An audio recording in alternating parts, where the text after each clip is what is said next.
Right to recall को लेकर बिहार की रणभूमि में चर्चा जोरों पर है।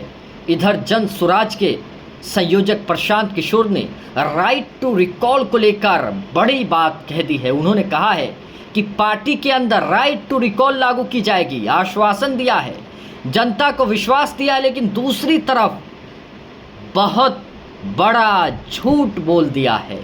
वो झूठ क्या है, इस पर तो हम चर्चा करेंगे। लेकिन जब कोई नेता झूठ बोलते हैं तो कैसे राइट टू रिकॉल को लेकर जनता प्रशांत किशोर पर भरोसा करेगी, यही सबसे बड़ा सवाल है। हम करेंगे चर्चा, लेकिन सबसे पहले आपके सामने कुछ बड़े सवाल जिसके जरिए पूरी कहानी आपको बताएंगे।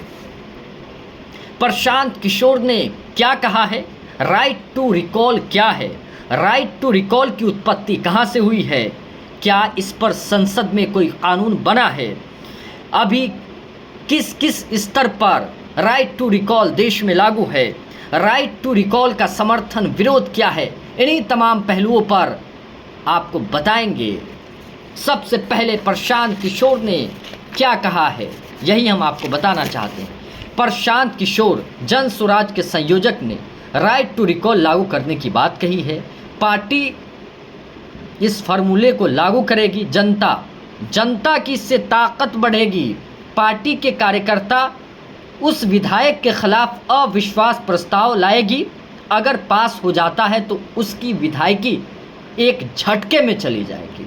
प्रशांत किशोर का ये कहना है। अब झूठ क्या है, झूठ तो आपको बताएंगे। एजेंडा, प्रशांत किशोर का एजेंडा आपको बताना चाहते हैं, झूठ बताना चाहते हैं, कैसे पार्टी बन गई। प्रशांत किशोर का झूठ आपके सामने ये रहा। प्रशांत किशोर तब जन स्वराज पदयात्रा कर रहे थे, तब वो गांव में जाकर कह रहे थे कि हम किसी नेता की हैसियत से आपके सामने नहीं आए, किसी पार्टी की हैसियत से आपके सामने नहीं आए हैं, बल्कि एक नागरिक की हैसियत से आपके सामने आए। हम आपके बच्चों का भविष्य बदलना चाहते हैं, हम बिहार सुधारना चाहते हैं, हम पार्टी बनाना नहीं चाहते। लेकिन आज उन्होंने पार्टी बना ली। क्या ये जनता के साथ दगा नहीं है, क्या ये जनता के साथ धोखा नहीं है? तो कैसे प्रशांत किशोर के राइट टू रिकॉल पर बिहार की जनता भरोसा करेगी, यही तो सवाल है। पहले आप कहते हैं कि जनाब हम किसी पार्टी की हैसियत से पदयात्रा नहीं कर रहे हैं, लेकिन आज आप पार्टी भी बना ली है, तो जनता फिर आप पर कैसे भरोसा करेगी, कैसे एतमाद करेगी, कैसे विश्वास करेगी? क्या ये प्रशांत किशोर का एजेंडा तो नहीं है? अब आपको बताना चाहते हैं राइट टू रिकॉल है क्या। राइट टू रिकॉल का मतलब यही है, नुमाइंदों, प्रशासकों, अधिकारियों को उनके कार्यकाल से पहले हटाने का अधिकार है। जनप्रतिनिधियों को उनके कार्यकाल से पहले हटाने का अधिकार है। यह अधिकार जनता को दिया जाता है। इसे जनमत संग्रह भी हम कह सकते हैं, जनमत संग्रह। इसका पूरा अधिकार जनता के पास ही रहता है।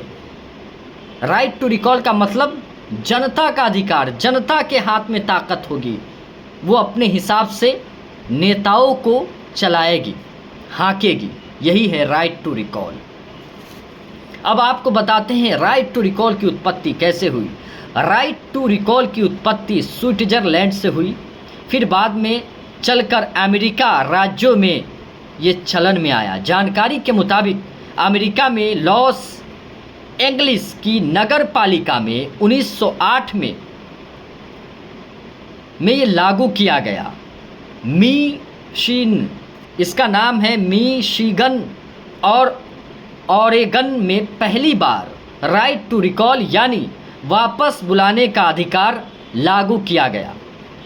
और आपको ये भी बताना चाहते हैं क्या इस पर संसद में कोई कानून बना है।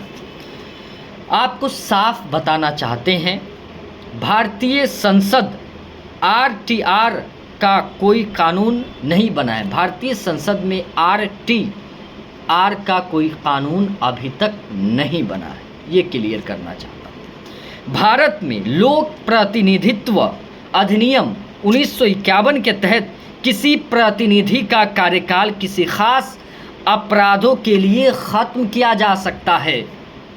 ये परिभाषा है और ये आपको ये जानना चाहिए, एकदम जानना चाहिए कि किस किस स्तर पर देश में लागू हुआ है। आपको बताना चाहते हैं, साफ बताना चाहते हैं।